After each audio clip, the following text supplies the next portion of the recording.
Dear students, in the previous lecture, I had discussed the golden principle to solve the questions of ratio analysis. Here we are going to discuss some doubts. Illustration 52. In the question, total debts are given. Total debts, that means outside liability, total outside liability, that is total of non-current liabilities and current liabilities. These are debts, total debts. So the total of this portion and this portion is given 15 lakh. And current liabilities, total of both is given 15 lakh and current liability individually is 5 lakh. So we can find out the non-current liability. Total is 15 lakh. Out of this one is of 5 lakh. So remaining this will be 10 lakh. Right? So non-current liabilities 10 lakh, current liabilities 5 lakh, total debt 15 lakh. Now, capital employed has been given. Capital employed, long-term funds, capital employed.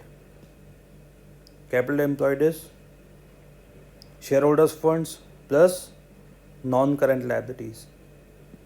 Capital funds means shareholders funds plus non-current liabilities, or alternatively we can find it out as non-current assets plus current assets minus current liabilities. Non-current assets plus current assets, that is total assets, minus current liabilities, will also give us the capital employed. So capital employed can be found through liability route or asset route. In the question, capital employed has been given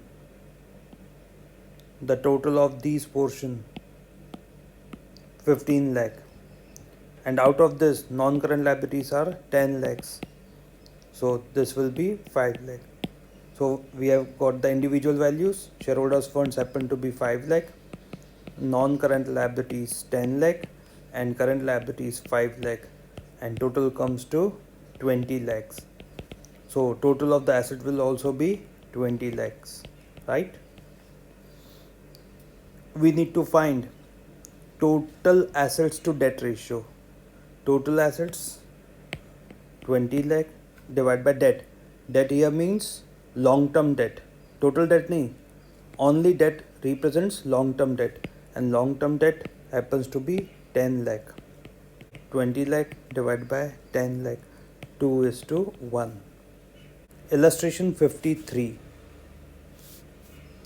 We need to calculate total assets to debt ratio. Total assets.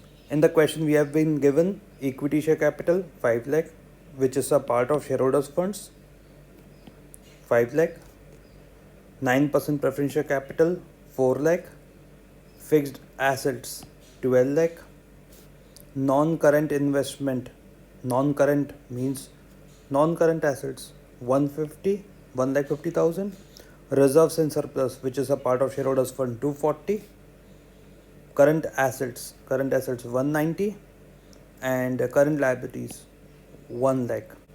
Non-current liability missing hai. We need to calculate total assets.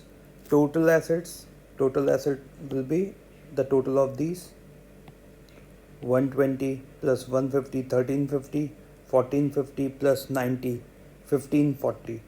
So total of assets comes to 1540. Total assets to long-term debt. Long-term debt means non-current liability. Asset side total is 1540. Liability side total will also be 1540, and 1540 में से ये अगर deduct कर दें तो 1540 is the total of liability side. इसमें से ये माइनस कर दें तो 1140, 4 lakh minus 1, non-current liabilities comes to 3 lakh. So total assets 1540 divided by 3 lakh. Ratio comes to 5.13:1. Illustration 58. In illustration 58, we need to calculate proprietary ratio. proprietary ratio, PETA Patalia,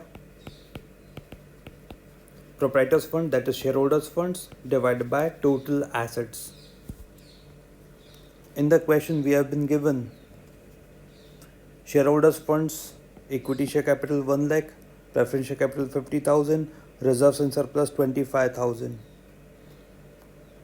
non-current liabilities 60,000, current liabilities 15,000, non-current assets 125, current assets 75, 40 and 10. All the figures are given. Proprietors fund, that is shareholders funds. So shareholders funds 150, 175 divided by total assets. Total assets 125, 75, 2 lakh, 2 lakh plus 50,000, 250.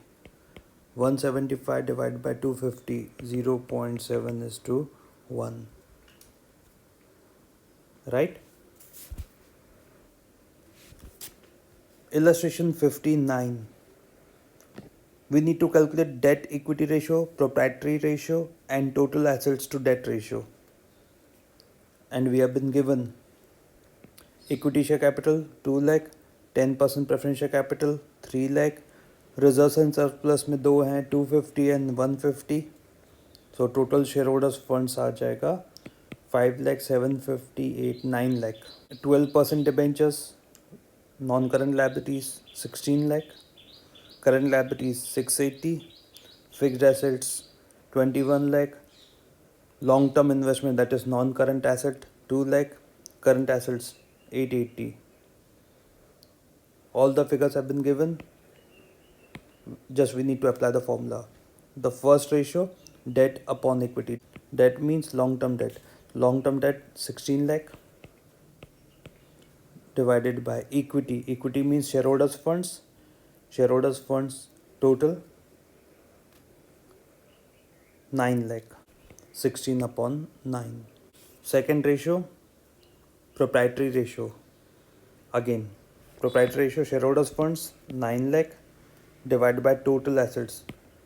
Total of asset side or total of liability side. Here both are given. 21 lakh, 2 lakh, 23 or 880, 3180. So 9 lakh divided by 3180. 0.28 is to 1. The last ratio, total assets to debt. Total assets, total of the asset side or total of the liability side. Both are given. 31 lakh 80,000 divided by debt. Only debt means long-term debt, and long-term debt happens to be 16 lakh.